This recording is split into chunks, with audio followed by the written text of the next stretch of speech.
Abraha कौन था, उसने मक्का मुकर्रमा पर हमला क्यों किया और उसका अंजाम क्या हुआ। आज एक नई और इंटरेस्टिंग स्टोरी लेकर आपकी खिदमत में हाज़िर हुए हैं। अस्सलामु अलैकुम, यूनिक इल्म अकेडमी पर खुशामदीद।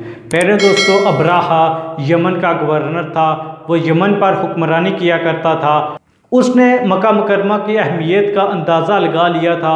उसे पता था कि मक्का मुकरमा की बहुत ज़्यादा अहमियत है, लोग वहाँ जाते और बैतुल्लाह का हज करते हैं, जिसकी वजह से उसकी अहमियत में इजाफ़ा हो रहा है। इसके अलावा बहरी गुज़रगाह के हवाले से भी मक्का मुकरमा की काफ़ी ज़्यादा अहमियत थी। वो इन तमाम चीज़ों को जान गया था। चूँकि वो ईसाईयत का पैरोकार था, इसलिए वो ईसाईयत का प्रचार करने के लिए एक कलीसा तामीर कराता है। ये कलीसा या चर्च यमन के दारुल हुकूमत में तामीर किया जाता है। ये एक बड़ा और अजीम कलीसा होता है। वो ये कलीसा इसीलिए तामीर कराता है कि लोग मक्का मुकरमा के बजाय यहाँ पर आएँ और इस जगह की अहमियत में इजाफ़ा हो। जब अहले मक्का को उसकी सोच का पता चलता है तो वो गैज़ व गज़ब में बुन जाते हैं और वो इस चर्च को ख़त्म करना चाहते हैं। उनमें एक शख्स बहुत ज़्यादा गुस्से में आता है और इस चर्च में गंदगी फैला देता है। जब इस वाक़े का इल्म अब्राहा को होता है तो वो इसका बदला लेना चाहता है और उसे मक्का मुकरमा पर चढ़ाई करने का एक और जवाज़ मिल जाता है। क्योंकि वो पहले ही मक्का मुकरमा को मिस्मार करना चाहता होता है, तो अब उसे एक और वजह मिल जाती है। इसके बाद वो मक्का मुकरमा पर चढ़ाई करता है। सबसे पहले वो मक्का मुकरमा पर जाते हुए रास्ते से अहले मक्का के ऊँट और बकरियां अपने कब्ज़े में ले लेता है। इसके बाद वो अपने दरबार में चला जाता है। जब इस वाक़े का इल्म नबी पाक के दादा मुबारक हज़रत अब्दुल मुत्तलिब को होता है तो वो उससे मुज़ाकरात करने के लिए उसके दरबार में जाते हैं। दरबार में उनकी एक लंबी बहस होती है। ये मुज़ाकरात कामयाब होते हैं और आप बकरियां और ऊँट लेकर वापस आ जाते हैं और अपनी कौम को ये कहते हैं कि अपनी माल मवेशी और बकरियां वगैरह लेकर पहाड़ों की तरफ चले जाएं और दरों में रुपोश हो जाएं।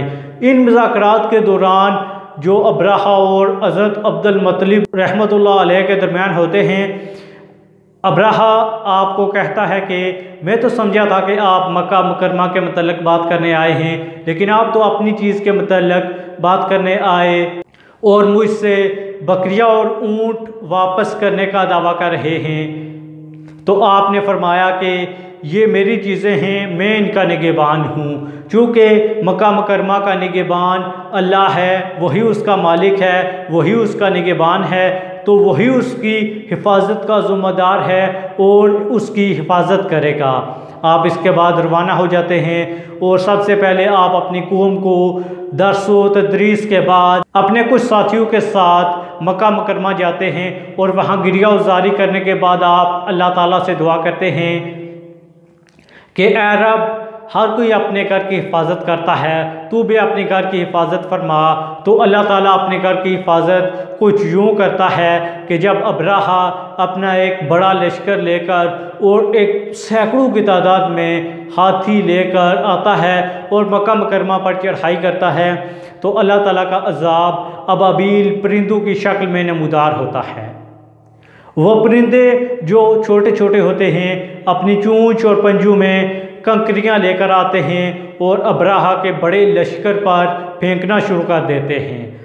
अब वो कंकरियां जो कि अज़ाब इलाही होता है, तो वो कंकरियां जिस जिसको लगती हैं उसका जिस्म फटना शुरू हो जाता है, वो रेज़ा रेज़ा होना शुरू हो जाते हैं।